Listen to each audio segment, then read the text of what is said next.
দর্শক, অবস্থান করছি যুক্তরাষ্ট্রের ফ্লোরিডার মায়ামি শহরে। আর এই মায়ামি শহর হচ্ছে লিওনেল মেসির হোম শহর।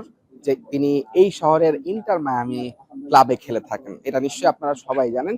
এবং এই মায়ামির হার্ড রক স্টেডিয়ামে অনুষ্ঠিত হবে রাউন্ড অফ 32 ম্যাচ, যেখানে আর্জেন্টিনার প্রতিপক্ষ কেপ ভার্দে। এবং এই ম্যাচের আগে আর্জেন্টিনা তারা যে নিয়মে বিশ্বকাপটা শুরু থেকে এখন পর্যন্ত খেলে আসছে, তার তাতে কিছুটা পরিবর্তন এনেছে। আর সেটি কি?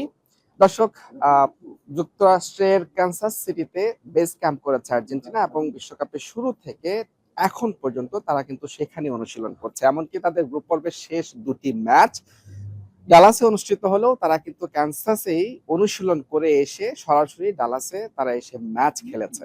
কিন্তু এবার সেই পরিকল্পনা বা এই নিয়মে পরিবর্তন এনেছেন coach Lionel Scaloni. Argentina Kansas সিটির বাইরে প্রথমবারের মতো অনুশীলন করবে যুক্তরাষ্ট্রের অন্য একটা শহরে বা হোম ভেন্যুতে আর্জেন্টিনার। সেটি হচ্ছে এই মায়ামিতে। লিওনেল মেসির হোম শহরে প্রথমবারের মতো অনুশীলন করবে কানসাস সিটির বাইরে। যেটি বলছিলাম যে এর আগে কানসাসের বাইরে বিশ্বকাপে এখন পর্যন্ত একবারও কোনো অনুশীলন সেশন রাখেনি আর্জেন্টিনা, যেটি তারা করছে এই মায়ামিতে কেপ ভার্দের বিপক্ষে ম্যাচের আগে। এখানে যুক্তরাষ্ট্রের সময় 3 জুলাই ম্যাচটি অনুষ্ঠিত হবে। তার আগে 2 জুলাই এখানে আর্জেন্টিনার দল তারা অনুশীলন করবে, এবং Lionel Messi, Lautaro Martinez, Julian Alvarez তাদেরকে প্রথমবারের মতো অনুশীলন করতে দেখা যাবে কানসাসের বাইরের কোনো শহরে, কোনো অনুশীলন ভেন্যুতে। এবং শুরুতেই যেটি বলছিলাম যে দর্শক, এটি লিওনেল মেসির শহর মায়ামি, এবং আর্জেন্টাইনদের জন্য নিশ্চয়ই একটা বাড়তি আবেগের জায়গা, যেখানে দীর্ঘদিন ধরে লিওনেল মেসি তার বাসাও কিন্তু এই মায়ামি শহরে।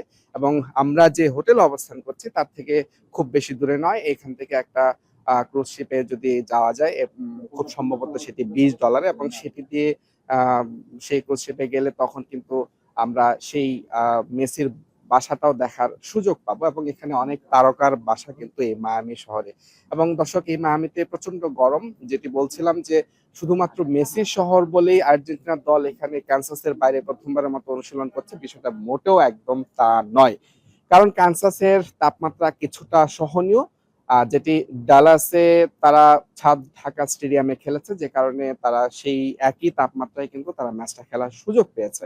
কিন্তু এই মায়ামিতে প্রচন্ড গরম, এবং এই মায়ামির স্টেডিয়াম, হার্ড রক স্টেডিয়াম যেটি, সেটি কিন্তু উন্মুক্ত।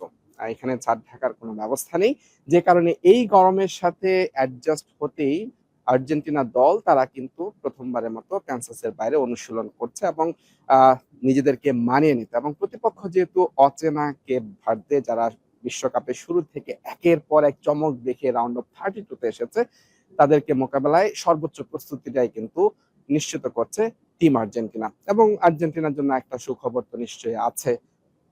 ক্রিস্টিয়ানো রোমেরো, তিনি সেন্টার ব্যাক, তিনি কিন্তু অনুশীলনে ফিরেছেন, এবং এই ম্যাচে তার খেলার বা ফেরার একটা সম্ভাবনা তৈরি হয়েছে।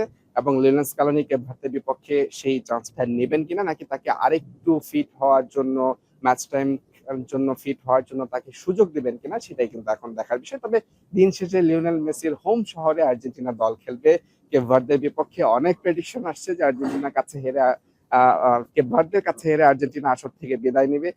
এইসব প্রেডিকশনের একটা চাপ তো থাকবেই নিশ্চয়ই মেসির দলের। সেগুলোকে উতরে লিওনেল মেসির আর্জেন্টিনা তাদের রাউন্ড অফ 32টা বা নকআউটের শুরুটা কেমন করে, সেটাই কিন্তু এখন দেখার বিষয়। মায়ামি থেকে মুজরাবিন তারেক, যমুনা স্পোর্টস, যুক্তরাষ্ট্র।